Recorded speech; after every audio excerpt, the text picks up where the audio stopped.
Hello everybody, how are you all doing today? Just please confirm that you can see and hear me okay, and that I know I'm going out good.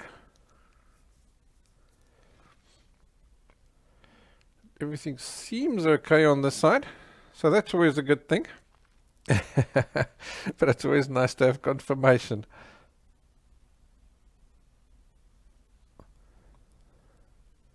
Hope you've had a great week so far. It's been a good week here. A little bit of lockdown, but oh well, what can you do? Hi Nicole, Tracy, Zoran, Stephanie. Stephanie says how to draw it and how to tame it. It's always a mission timing, Collier, isn't it? Hi, Lise. How are you doing? Thank you for confirming that you can see and hear me okay. Thank you. No, we're good to go. Hi, Marai.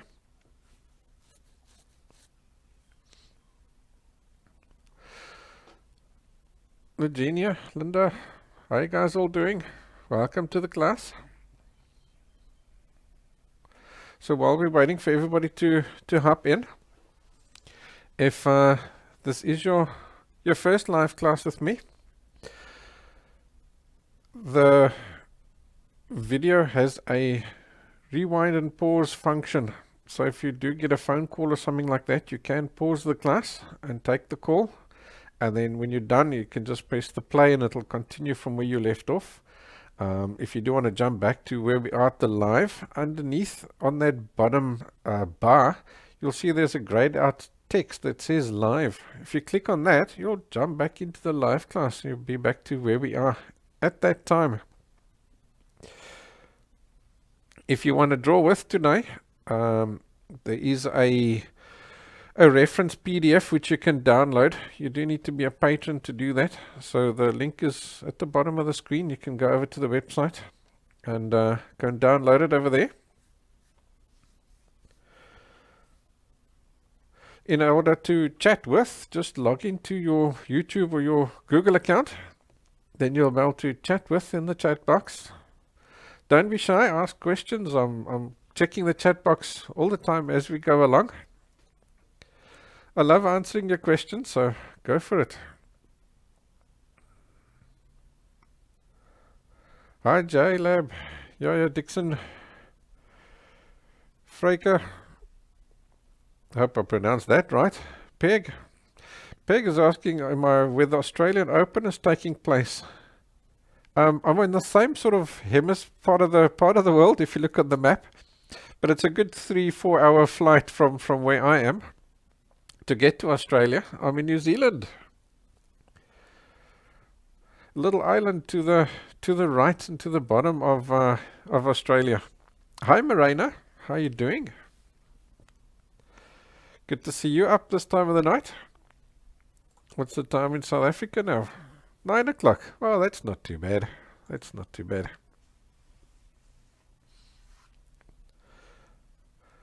Hopefully I won't interfere too much with your sleeping pattern.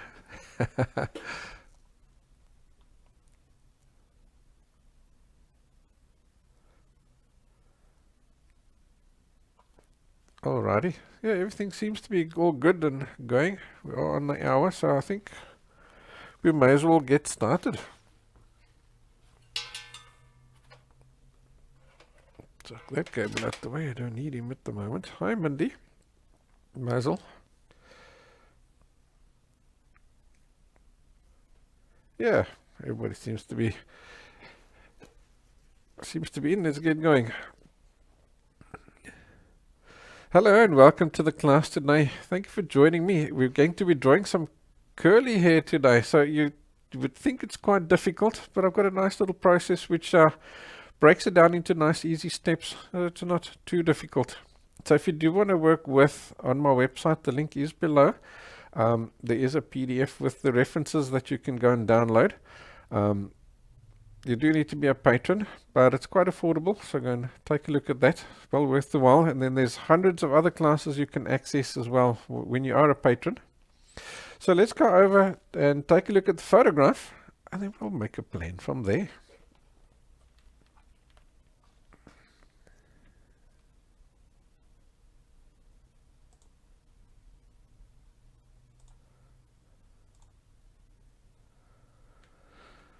Alrighty, so I found this awesome reference on Pixabay.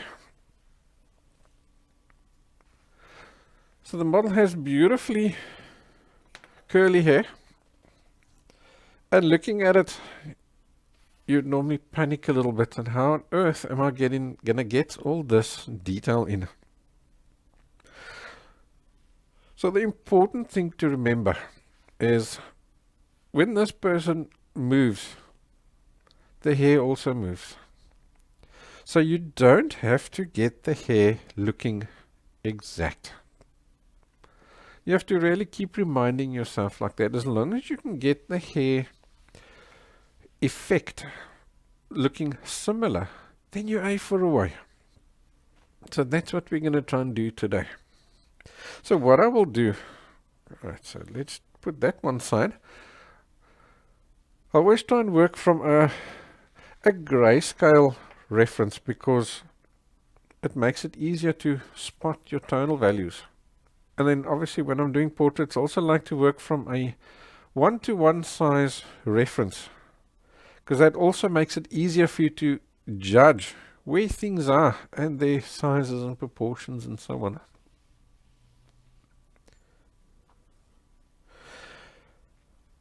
Alright, so what I do today, we're going to not draw the face itself. We'll just maybe suggest 1 or 2 details, or we'll just leave it blank. We'll see. All we're interested in today is just showing you how to do the hair. So what we're going to do is I always start off by looking what's not here in front, not these front beautiful bright hairs. I look in between the hairs, and I'm looking at those little dark tonal values that are way at the back there. Because as your hair layers itself like this, it's casting a shadow on the stuff below and behind it, right? So now you've got all those shadows. Let's even do that. So we've got a blank piece of paper. Now look at that color there, and look what happens when I do this. Can you see underneath there? It's darker.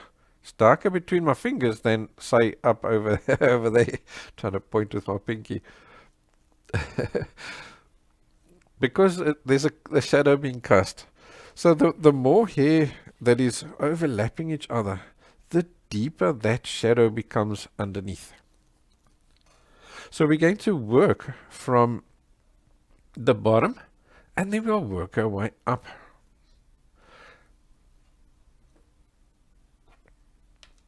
So to do that, I'm going to use my trusty old cloth.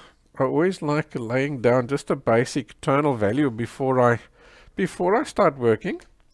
So I take a spare piece of paper, and then I just use a 6 or a 9B as dark pencil as what I've got, and I scrub over the paper to fill it up with graphite. Then I'll work from there. But now that only gets you sort of these kinds of tonal values. So, and as you can see, in between there, we have a lot darker tonal values. So what I'm actually going to do today is you're going to take your darkest pencil, and you're going to take your knife, and you're going to scrape off like this to get some graphite dust. So there's a few ways to get this graphite dust. I use a nice big graphite stick like this. This is a Faber-Castell 9B graphite stick. You also get them in like a pencil shape like this. So it's essentially just a big pencil without the wood around it. But if you don't have that, then what you can do is you can take the, let me just get another spare pencil here. Now I'll just grab this one for now, and let me show you what I do. I take the knife and give myself a little bit of a length of blade, and now I hold this pencil in my hand like this. Now the important thing is your thumb. You're going to use your this hand here just to guide the blade, so it is pointing more down or more flat. And you're going to push the blade with your thumb. So this way you can't, you've got 100% control, because as I push, I can turn with this hand until it reaches the graphite itself. And then I can just lay off on the angle. So what I'm doing here is I'm exposing as much of that lead as possible. The longest length.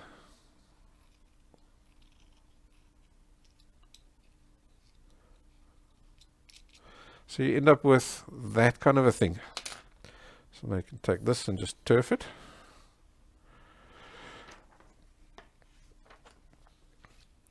And now you can use this and also just scrape off your graphite dust like this. So that's the one way of doing it. Another way of doing it is what I'd use, because I'm using this big graphite stick. I just take a sheet of sandpaper and I sandpaper this.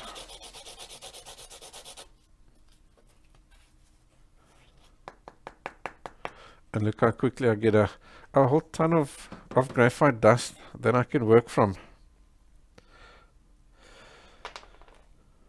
So I'll take that graphite dust, I'll usually just grind up the whole stick like that at a time. And then I'll just chuck it into a bottle like this.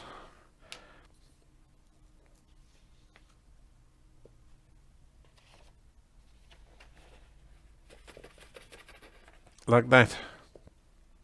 And now you've got this beautiful graphite dust that you can work with. So today what I'm going to do is I'm going to take some of that graphite dust and just chuck some over there, so that I can use here for lighter tonal values, like we normally do. But in the real dark places, we can dip into that to get darker tonal values. So I'll just put that one side there for now. So when I'm laying down my tonal value here, what I do is I look in between the hairs, and then you end up seeing essentially that. So if you have software, you can just go and take your photo that you've converted to grayscale and just go and increase the contrast. And look there, so it makes your darks darker. And what you essentially end up with is it's telling you where to draw.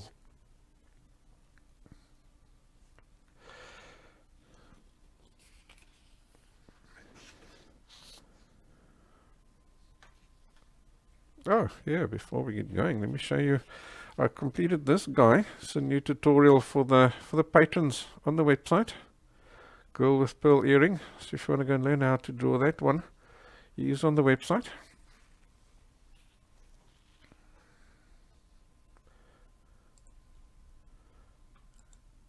Well, there's the website over there. Alright, so I'm not going to sketch really anything out today. We'll just work from the photo, because we're not drawing the face itself, we're only doing the hair. We're not too worried about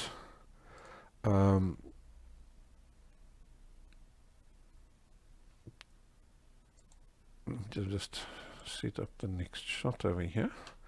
Let's go to there. We're not worried about getting all these proportions and everything 100%. So we'll just eyeball it. Alright, so now I'm going to take this piece of cloth of mine. So this is just plain old t-shirting material. And I'll put my finger inside there so that I can draw with it. So I'm going to start off by just dipping into this this graphite over here. Just dip it into it like that.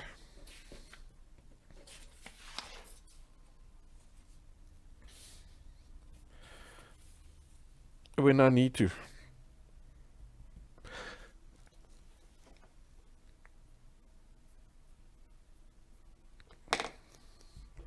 Alright, so let's just start off and get an idea of this face. I'm just going to estimate. So this is sort of just the side of the face, probably running down something like that. Let's put the chin around here.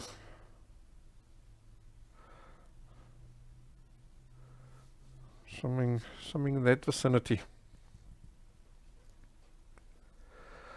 Alright, here, this side of the face, you can't really see it. So what I'm going to do is I'm going to estimate just these. You see there's a real dark running along there. So I'll just estimate that. And that is roughly the side of the face anyway. Eh? So that's probably running somewhere around there. On the top of the head. Yeah, it's probably around that vicinity over there. Well, that's good enough. Alright, so now I'm looking at the darks. For example, around here, we've got that gap there in between the curls, which is quite dark. So let's put that down.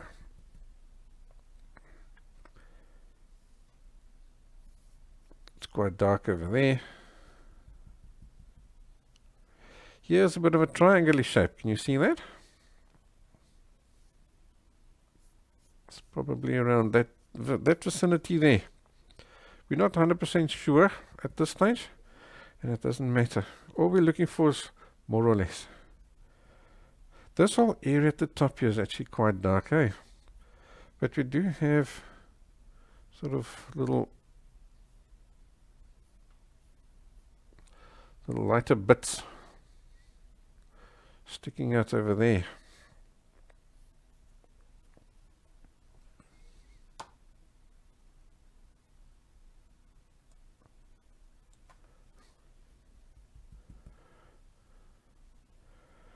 Let's see here. We've got that really light curl coming out over there. And then over here, running further down there, that's quite dark over there. Here, in this vicinity around here, eh, is that her arm.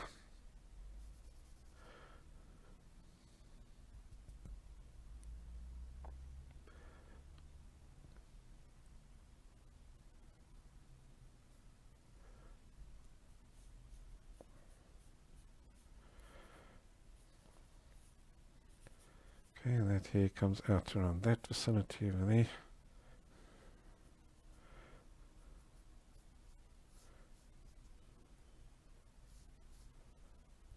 And I'm going to gradually add more and more graphite down until I've got something similar to that.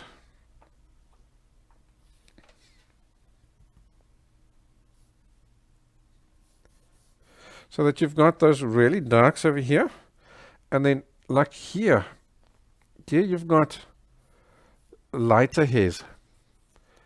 And here, there's still color behind all these really light hairs over there. So I'm going to put that little bit of lighter down there. Things come really dark all the way down here. And then her neck. A bit of a shadow happening there. So that's light there. But there's still tonal value behind it. And this that we're adding now is what you're going to use to lift out later.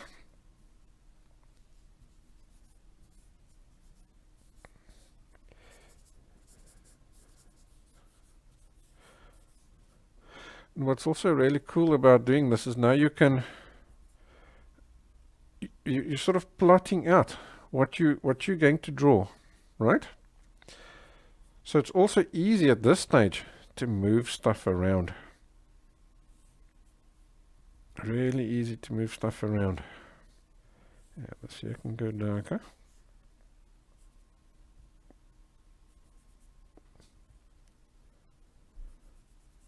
So that by the time you actually start drawing details with a pencil, you know what you're doing. You've got a good position on everything and a good grip on what goes where and how.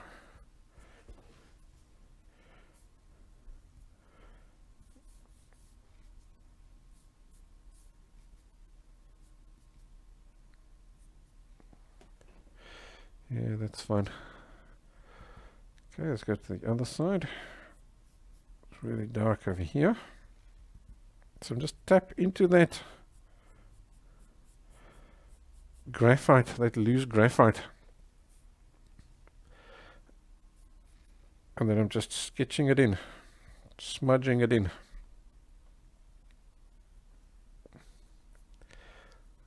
Let's see, that hole here probably goes in that vicinity over there, like that.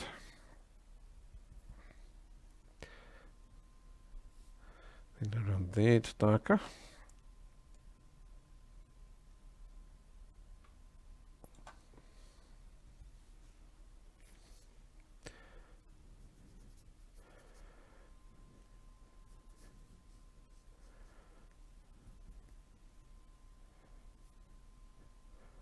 It's really dark over here.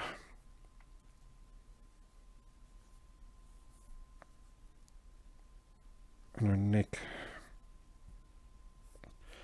Just guesstimating it around that vicinity at the moment.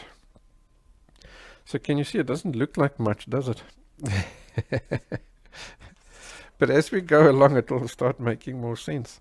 As long as you can start to imagine these little shapes, where your lights, where your darks, and so on, then you're A for a way.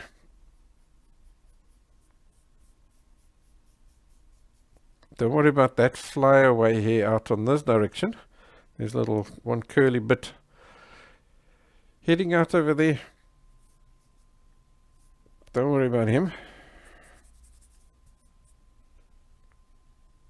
I suppose we can get just a little bit of tonal value on that chin over there.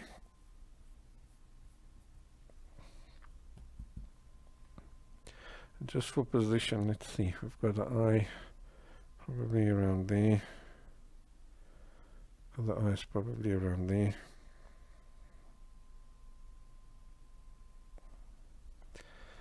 And that nose, yeah, I don't know, about that kind of a vicinity around there. And then we've got the mouth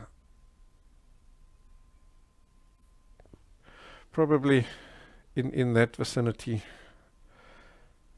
over there. Because what happens is you've got this hair is casting a shadow onto that side of the face.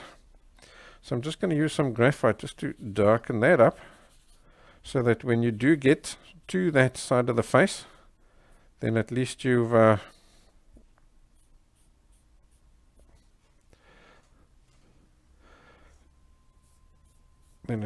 got some tonal value over there that you can lift out. And the same over here on this side of the face.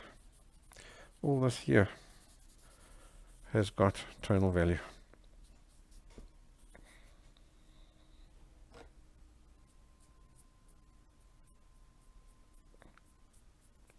Alright, let's get rid of all that excess there for now.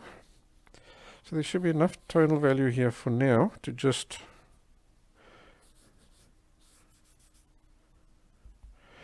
move around.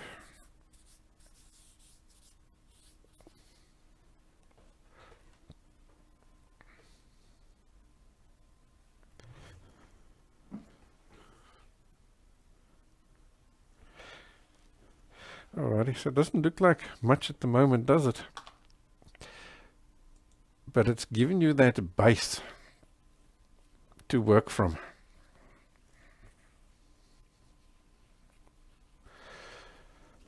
So let's see. I'm just going to show you that camera for now while I adjust the other one.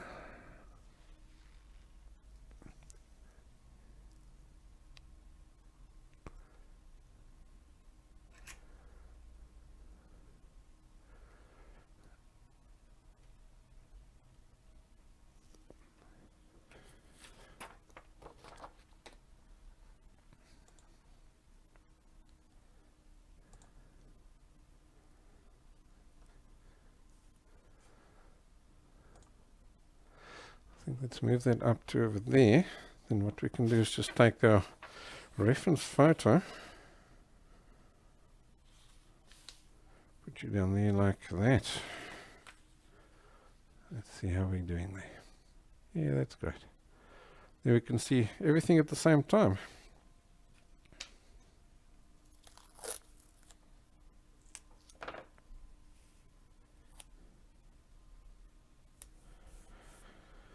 Let's stick that down so it doesn't move.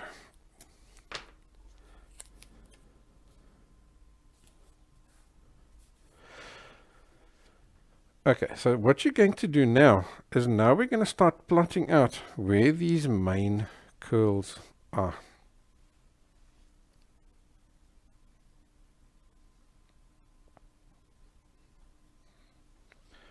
So I'm just quickly seeing here that there needs to just go a bit darker over there. And even in between there, I think that there can also go darker over there.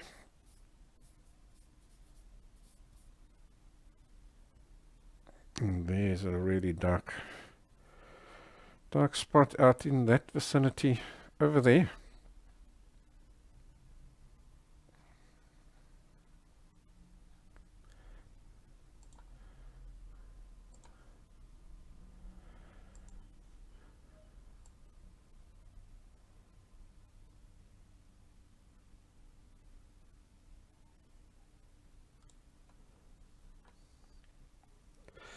Alright, so now I'm going to take my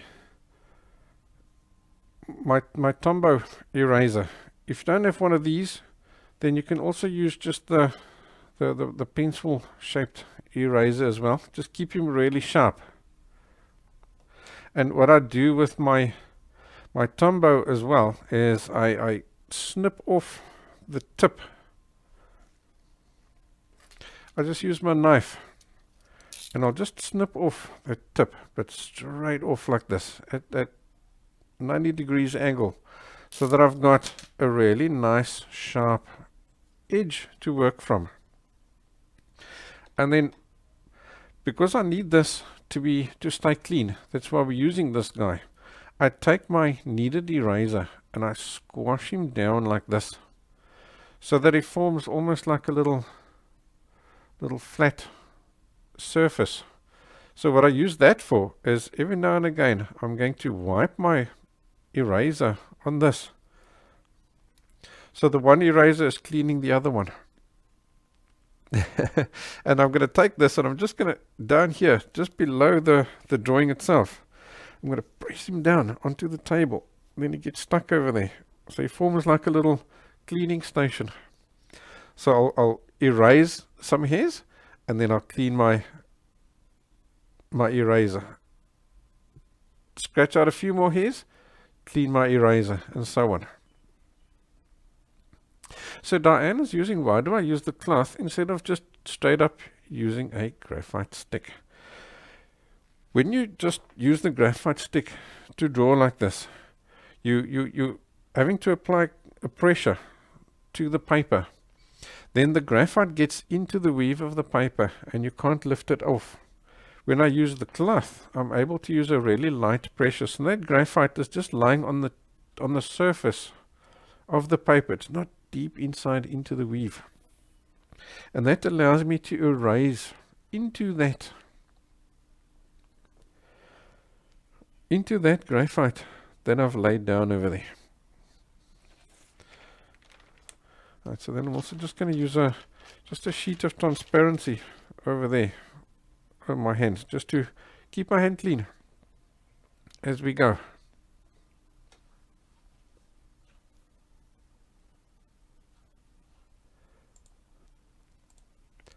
So what I do now is I'm looking for the main curls, the ones that show you definition. For example, can you see there's a defining one over there. There's a defining one over there. There's a secondary one over there. There's a defining curl over there. There's a nice little defining curl in that dark over there, and so on. So I'll start with the main ones, and they don't have to be exact. All you're trying to do is just get more or less their placing right. If you can do that, then you A for away, because that'll allow you to get a look. So for example, here's one running around this vicinity over here, you know, is running down there. Let's see, around here, probably there. You've got this guy running around here. Around here, you've got that curl running around there. In this vicinity around here, there's all these other smaller guys running down there. And as I lift these guys out, I'm using this kind of an action. Let's put that down there.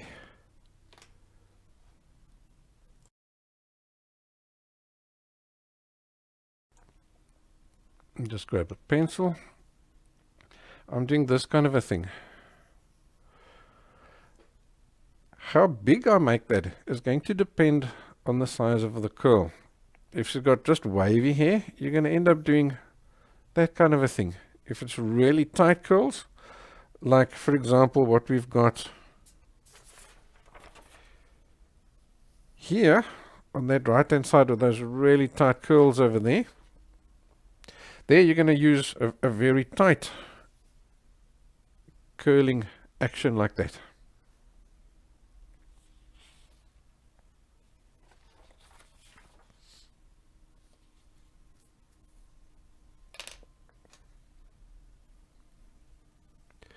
Am I trying to get it exact? No, we're just plotting out the positions.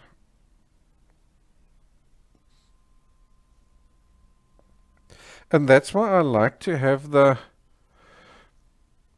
drawing and the photograph, the reference photo, next to each other. Because that makes it easier for me to estimate where these guys are.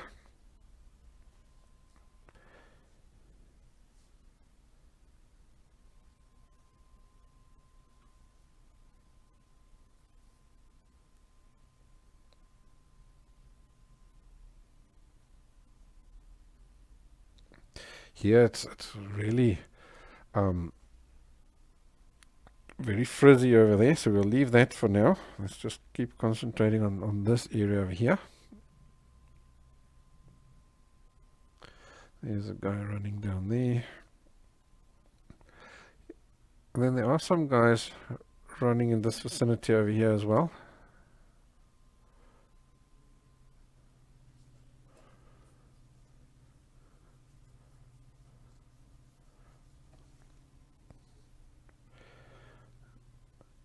And the more of this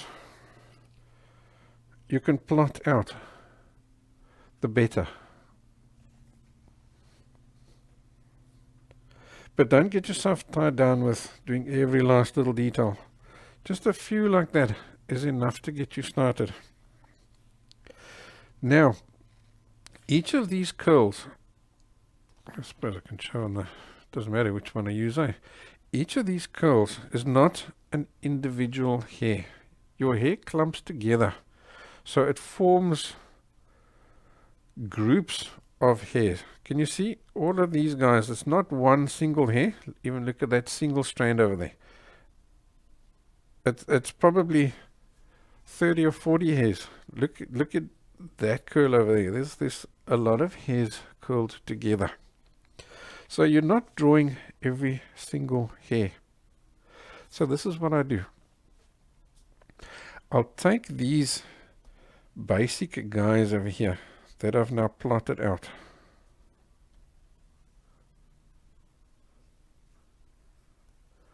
And I'm going to build on them by doing multiple, how would you call it? Multiple passes over the same place. So I'm going to do this. Let me get back to that other piece of paper that I was drawing on with a pencil. So like that curl over there, I'm going to go over it. And I'm going to try and follow the same path as what I did the previous time. But obviously you're never going to get it right, right? So then you're going to end up with this kind of a thing. But you're going to use the eraser to do it.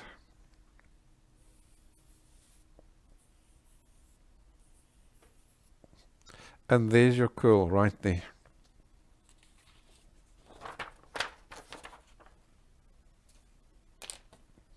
So make sure your eraser is now nice and clean. So I'm wiping it off on here like that.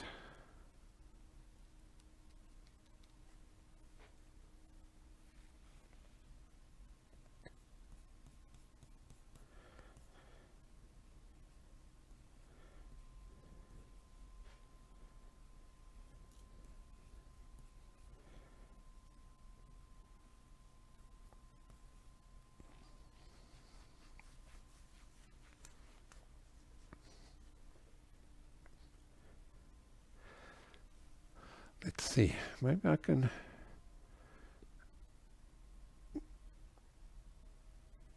zoom in on that for you in an area.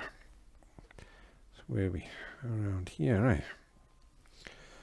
So what I also will often do is I'll keep my finger on the reference picture, and that way it's easier for me to judge where I am. So that is this. So I can see it's quite curly over there. There's smaller guys next to him. There's those guys coming out over there like that.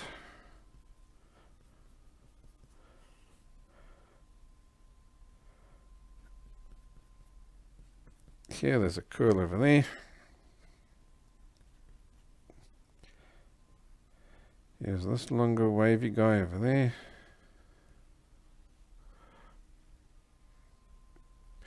There, that needs to go darker.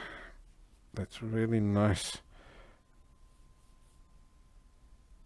Nice depth in this area. So let's first lay down a bit more graphite to get that nice and dark.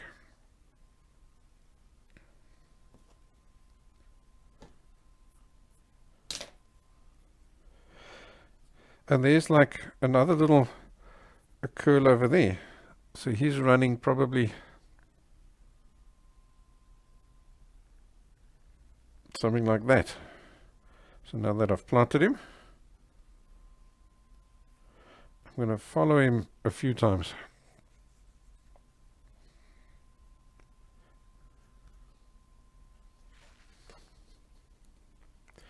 Now after every few strokes, I'm cleaning my eraser to make sure that that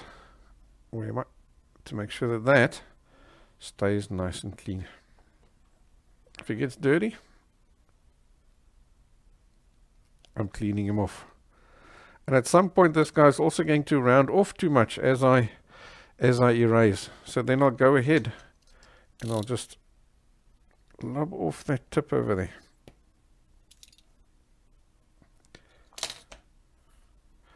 And that gives you a nice sharp edge to work from again.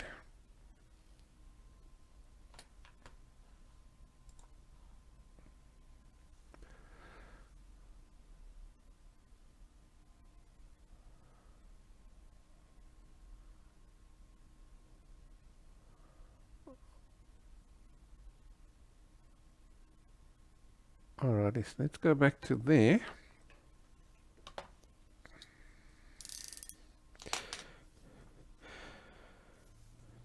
And let's just continue building up.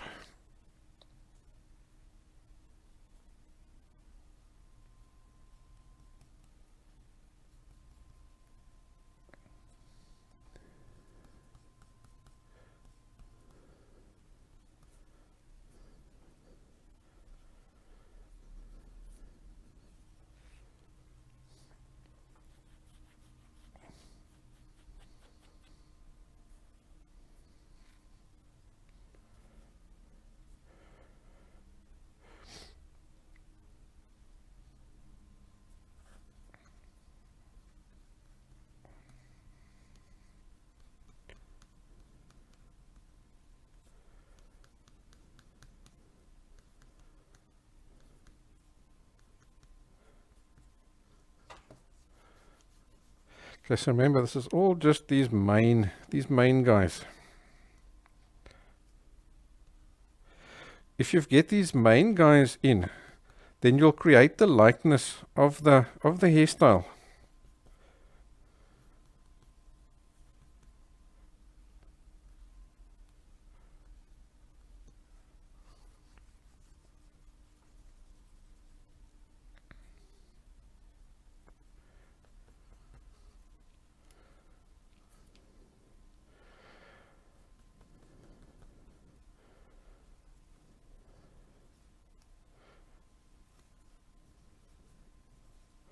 And once you've created the likeness, everything else doesn't really matter. Then you've won. That's what you're trying to do.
Alright. So now that you've got sort of those main guys plotted out, now what you're going to do is start adding little extra bits in between to get more hair. But now these guys obviously don't need to follow all these patterns so much anymore. Because let's face it, the hair still does its own thing. Can you see, especially like over here, you can see it quite nicely. There's the front curl that you see does that, but there's now another curl behind it that's going in another direction, and another curl behind that that's going in his own direction. So I'm going to add other ones in between now that are doing their own thing, curling in funny ways and so on. And that's going to create me that natural look.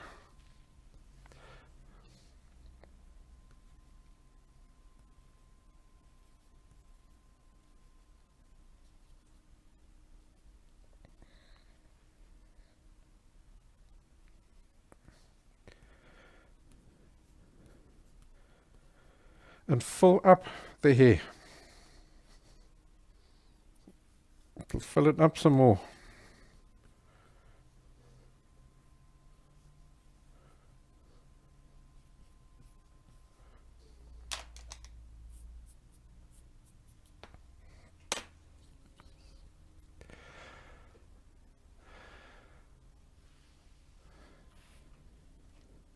Alright, so now that you've got a basic look to this hair, what you need to do now is start working on the tonal value.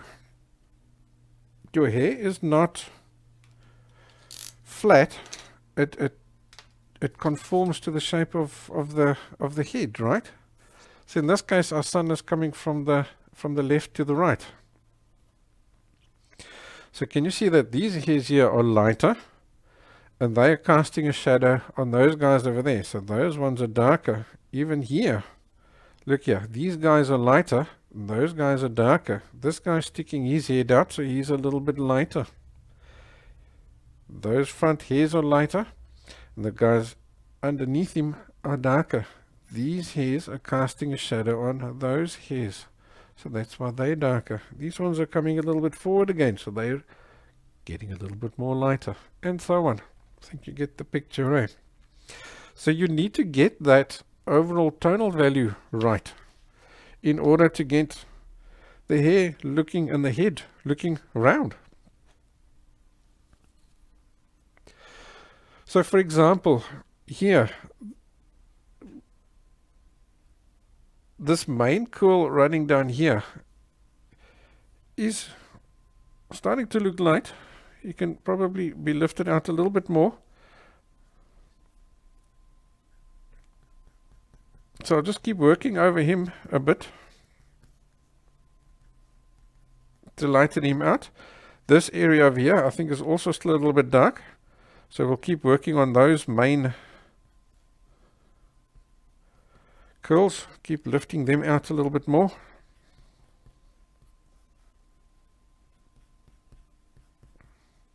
But also work out more of that background that you've put in. If it's still too dark, then just keep adding extra curls. Try and find new curls that you can work out. In other words, look for even more details than what you had so far up to this point.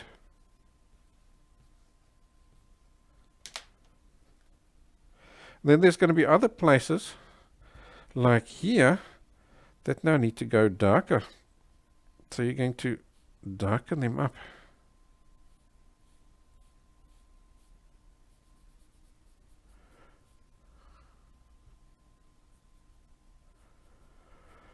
To get that nice full depth in there.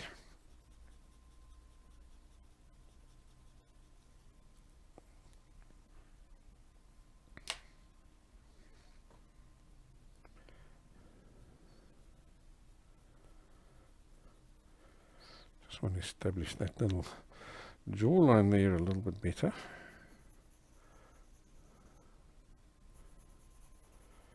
Just so that is easy to see.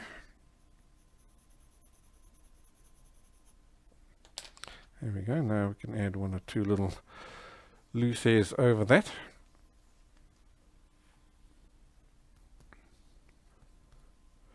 So like there's a nice little dark patch underneath there, eh? So we'll work some hairs out next to it that are lighter, and I'm going to make sure that I leave that spot dark. And maybe as you do that, he won't be dark in, maybe he's not dark enough. So then what you can do is you take a little brush, and you just pick up some of this loose graphite, and you can work it into that little area over there. And another thing you can use is a Q-tip. You also just tap him inside that loose graphite dust, and then you can work that little darker patch in there like that.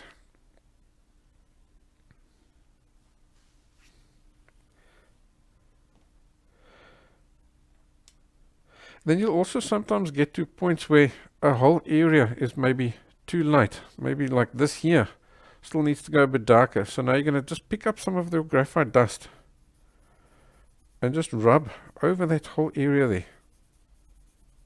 So now you've got the detail is still there. Can you see that? But now you've got the tonal value of all that right. So I'm going to take all this over here and I'm going to darken that up to get that tonal value more correct. And now this here is now looking lighter, hey? Let's add some more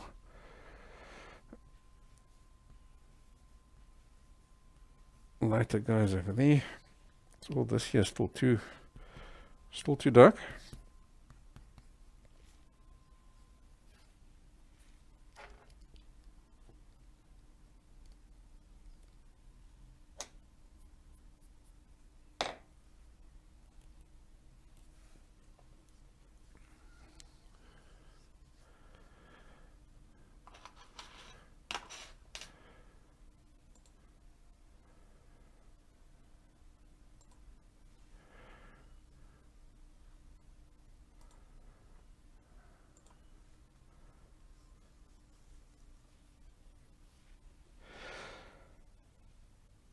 Alright, so like here, we've now darkened that area up to get the general tonal value, right? But now you're still going to get little areas like, for example, can you see that here over there? That is still sticking out. So that now you can come back in and you can lighten him back up again.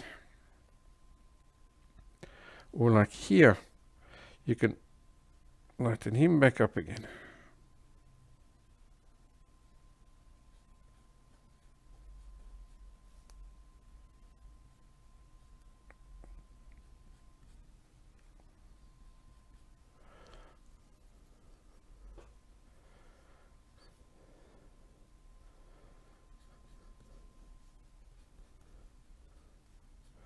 And this is now the point where you can now decide how much detail do you actually want in this hair. Let's maybe move up a little bit. Let's work on these hairs here a bit more.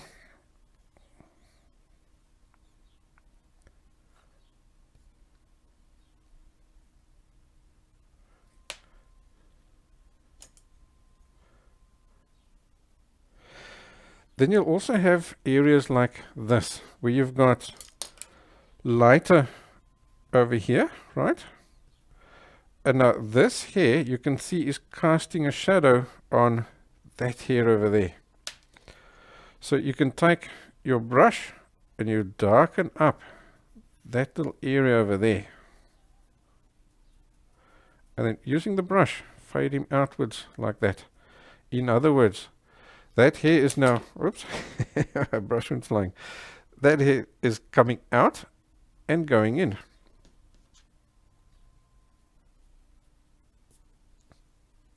So now you've got even more depth over there like that.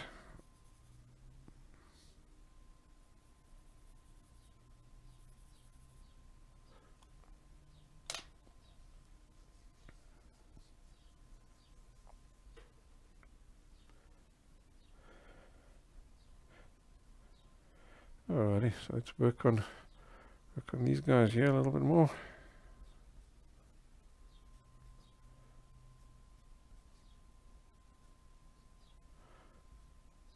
So here it's quite higgledy-piggledy. So I'm going to just pick out a few little basic guys that I can see, and the rest I'm just going to use essentially wiggles and squiggles in multiple directions. And that's all I'm going to do. And that'll get that looking correct.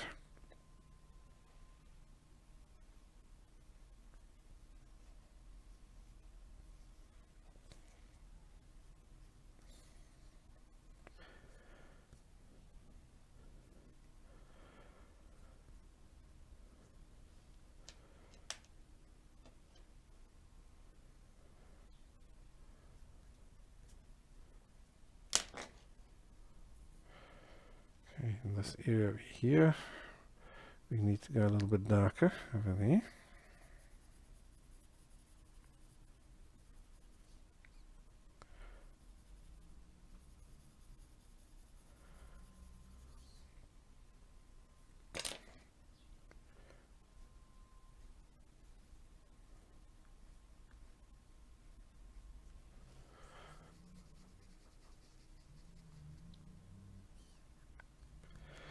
And when I've, let's take this, you've now darkened up an area, right? Let's say, for example, over there, I've now darkened up that area like that. I'll always come back in and just add 1 or 2 hairs back in there. So you'll still have that same tonal value, but you've also now got more information in between those guys. So that that area doesn't just become empty.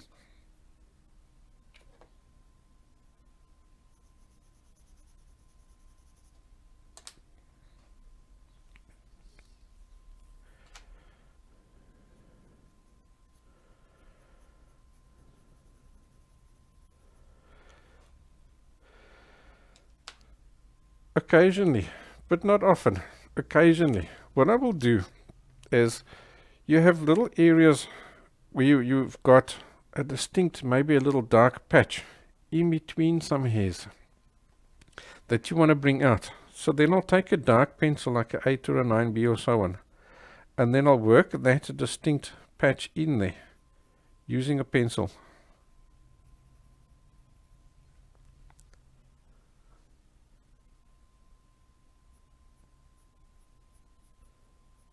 But I try not to use the pencil as if I can help it. And I'm going to tell you why. You tend to now go and try and draw every hair. And with curly hair, you don't want to draw every hair. All you want to draw is that mass of hair. All right, let's take a look. So this over here is still a little bit light. So I'm going to tone that down a bit. And let's maybe just get, using the Q-tip, some of these little areas here in between, also just a bit darker, just to get some more depth here and there. And this is also a great place where you could use the pencil. You go in between those hairs that you've drawn and darken them up. Nice sharp point pencil. You can darken up just that little area over there. Alright, let's move up and go and do that guy over there.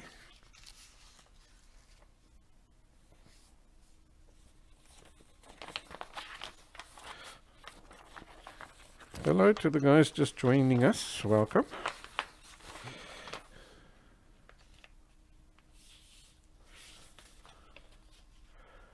Alright, so let's just do something like that.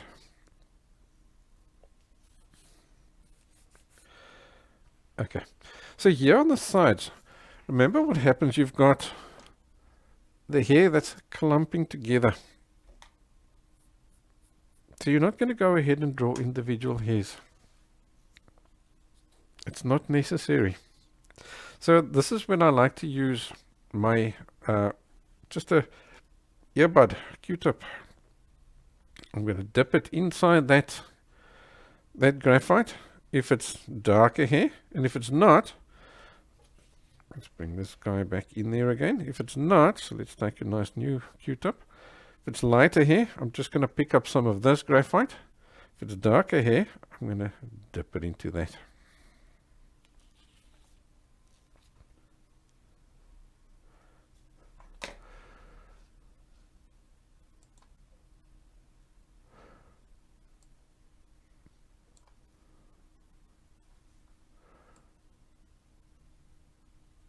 Alright, so let's see, we've got this nice prominent one over there, probably coming out this kind of vicinity over here. So I'm just going to sort of estimate that shape. Once I've got it, I'm going to do exactly the same as what I've been doing up to this point, except I'm using the Q-tip instead of the eraser. And I'm adding that hair in there. So you'll also, as this hair curls, you'll often find that you've got little areas like this that's darker. So you'll just come back in and darken that area, darken this area over here. That's now obviously catching a little bit more light than those guys over there. Let's see, this guy comes up a little bit more in that direction as well. There's a few little dark patches.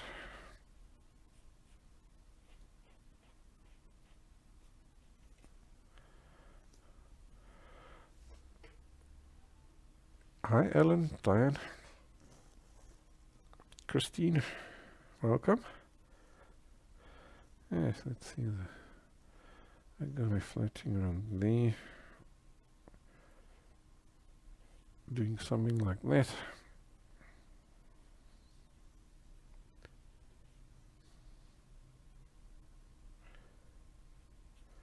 He's darker over here.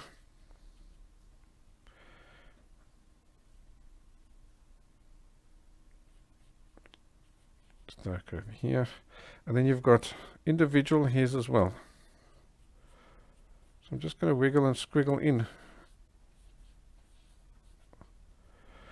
just a few little extra guys.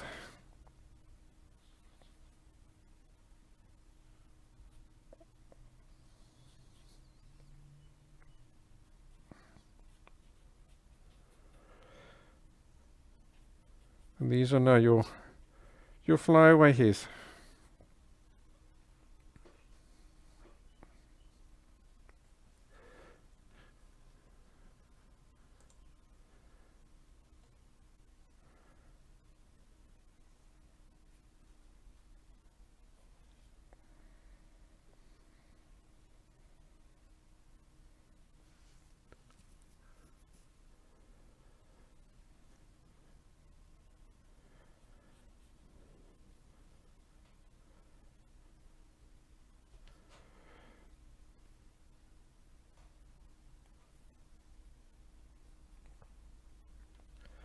Then you can end off with just a nice sharp point pencil like this and just add a few, but very lightly, just add a few individual hairs as well. Don't make them too dark. And don't overdo them. Remember, curly hair clumps together like that. So you don't have too many individual hairs that you see.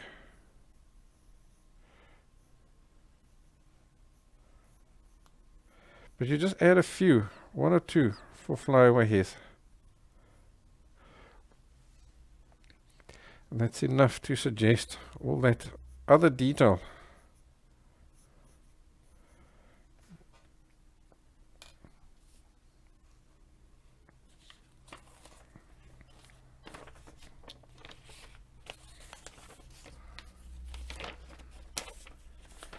Let's see what we can do here.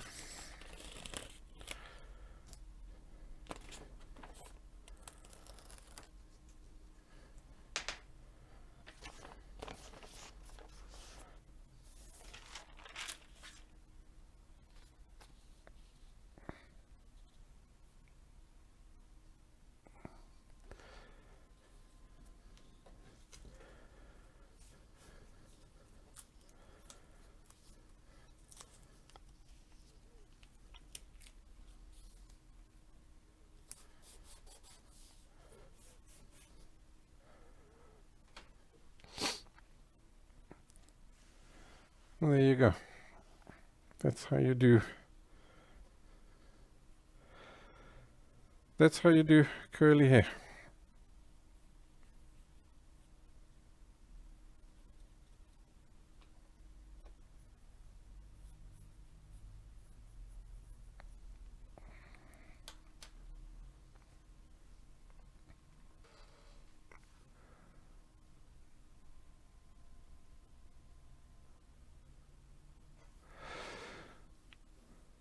So Zoran is saying there is a Q-tip pointy on the market, which isn't round, that you can buy to get even more precision out of it.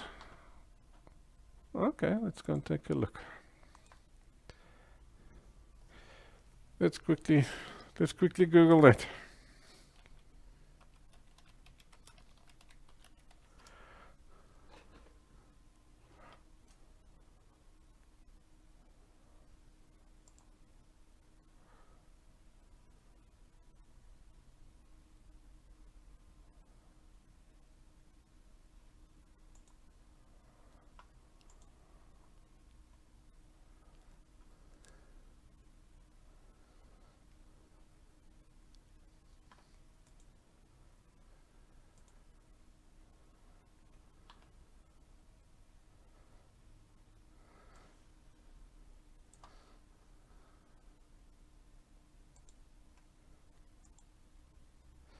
So there's the pointy Q-tip.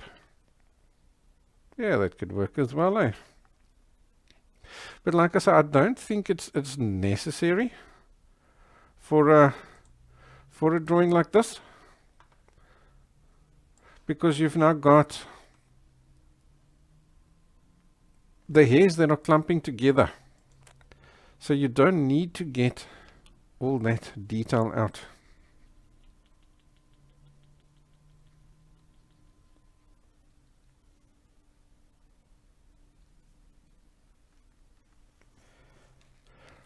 All you need to do is just create that impression. Then you're A for away.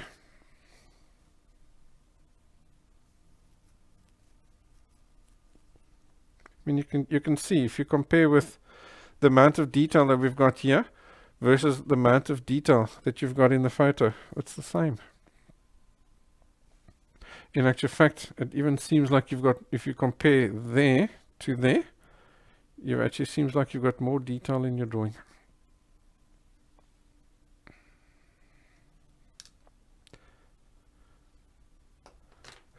And that's literally how easy it is to draw curly hair. So all you need to look out for is get your initial tonal values right, then erase out the major curls, like this one and this one and this one and that guy. Once you've got those major curls plotted out, you add your detail in just by adding other random hairs in odd directions in over them and in the areas in between.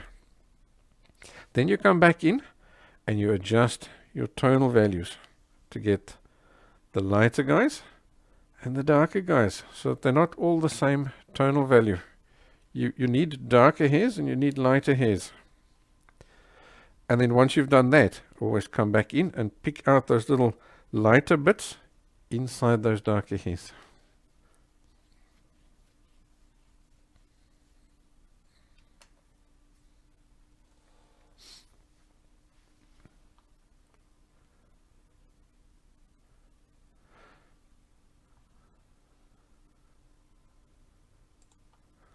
Let's see, maybe I can do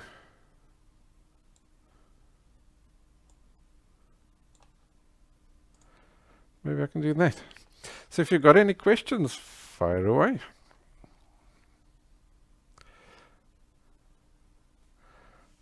Hi Primrose, nice seeing you sneak in here while you're working.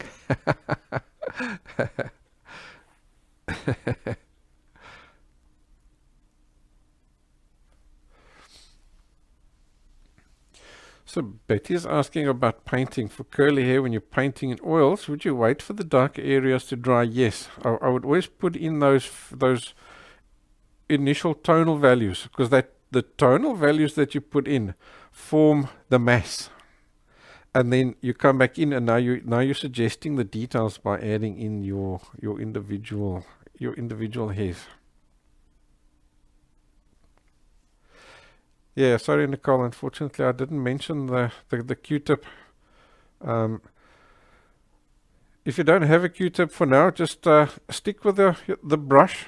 But now what you do is just use a smaller brush so that it's got stiffer bristles. Then you'd get the same effect. Let me get a nice old oil acrylic painting bristle brush where these guys have worn themselves down. Is great for getting those real dark little patches in, like you do with a Q-tip.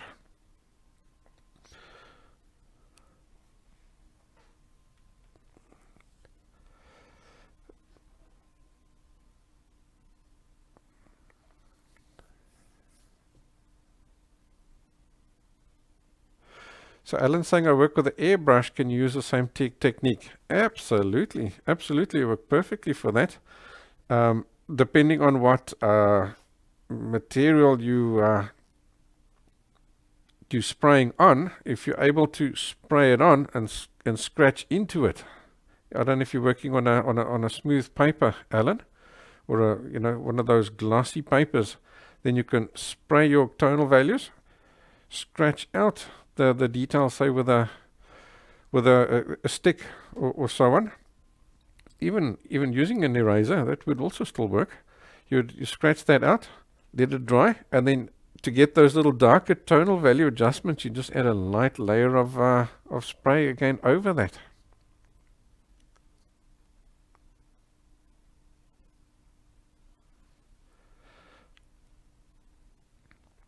Dixon is saying it's new about going from dark to light. Yeah, this is one of the few times when you do have to go from dark to light. Normally we do build up the tonal values, eh?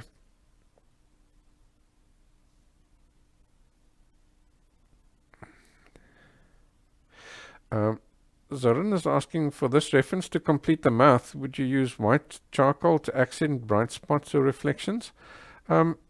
You could. I generally don't. I just try and avoid those areas.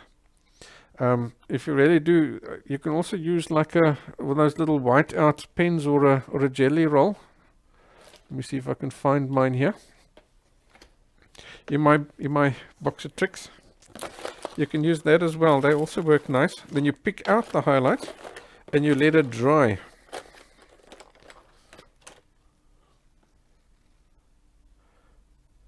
So there's my white out. So it's a Papermate correction pen, liquid paper. Or you can use the jelly roll. And you can pick out just final highlights. Because what's nice about both of these, especially the jelly roll, once it's dry, you can actually draw over them again to a certain degree.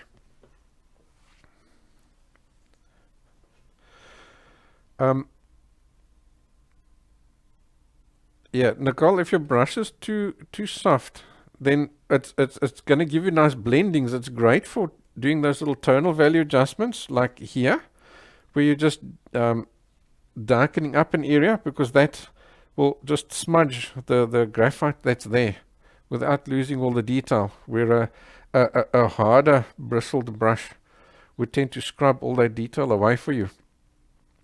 But like I say, let me see if I can quickly dig out. Just give me a second. Let's see if I can dig in my box of paint brushes. Let's see if I can find an old one that is worn out like that. Then I can show you what I mean. Maybe we're lucky and I can find one.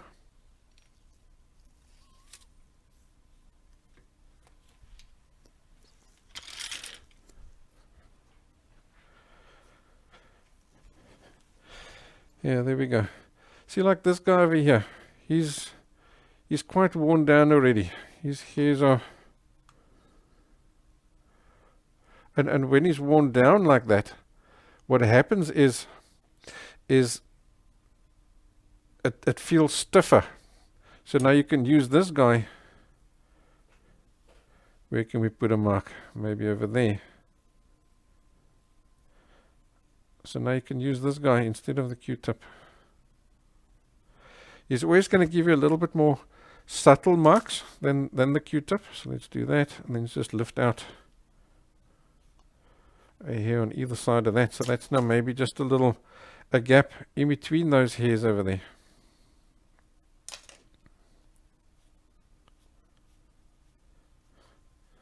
Like that. See there?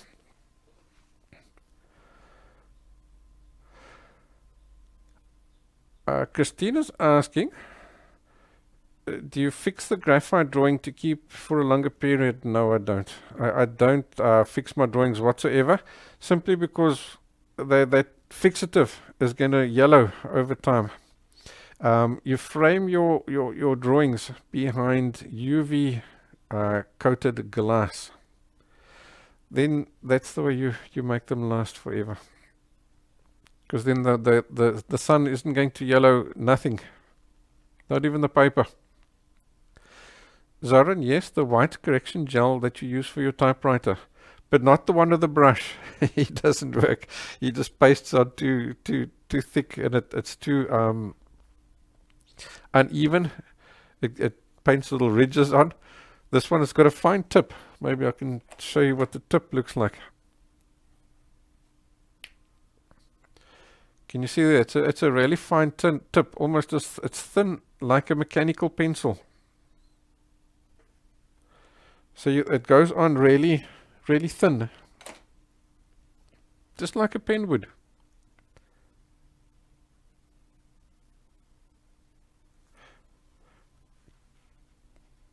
Is everybody else still? No, I still seems like I've got sound.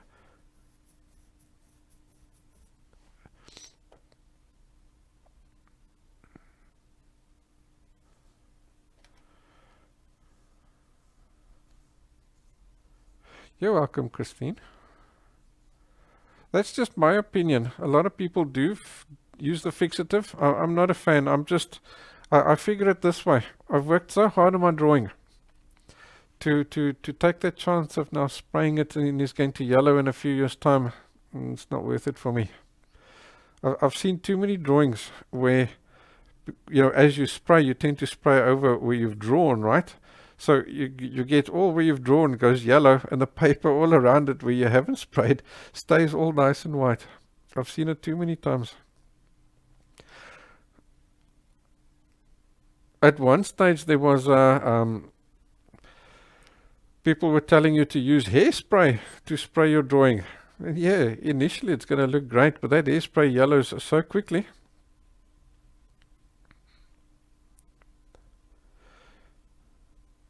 So me, I just stay away from it.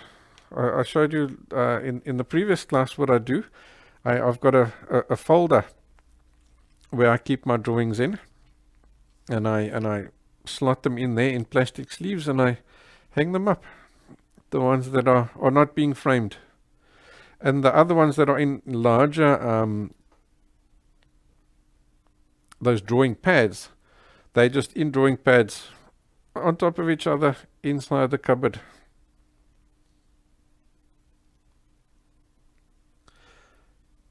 Yes, if you've got the commercial blending stump, it could work well for doing the stray hairs as well. Absolutely, yeah.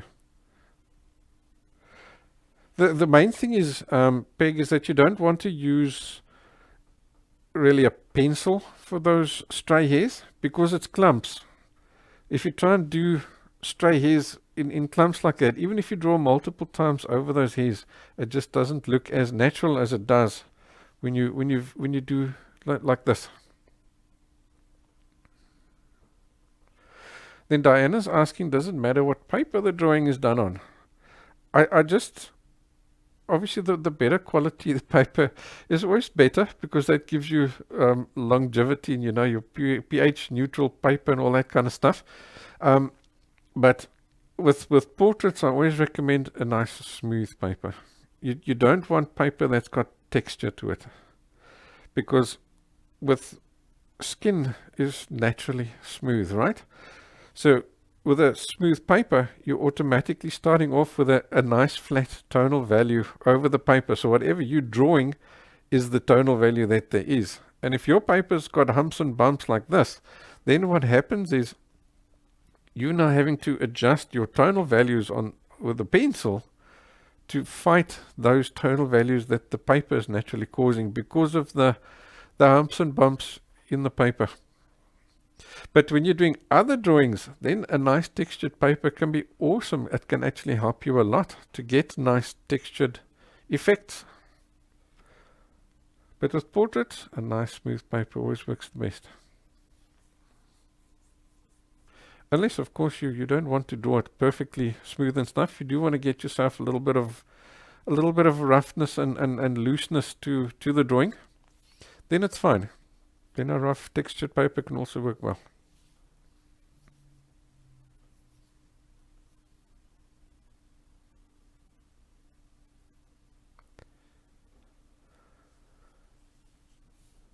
Alrighty, so I'm not seeing any new questions, so I think let's call it a day on that. Let's see, what are we doing next week? Let's go and have a look.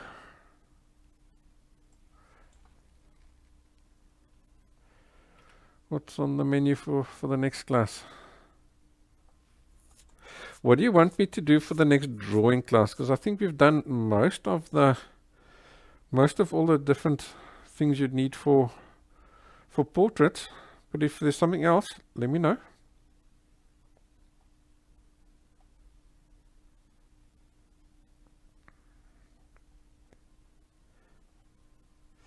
Yeah, let's see. I'll have to go and take a look and see we are painting something next week. I think we'll work in acrylic again for a change. I'll let you know. Just take a look on the website. So the website would be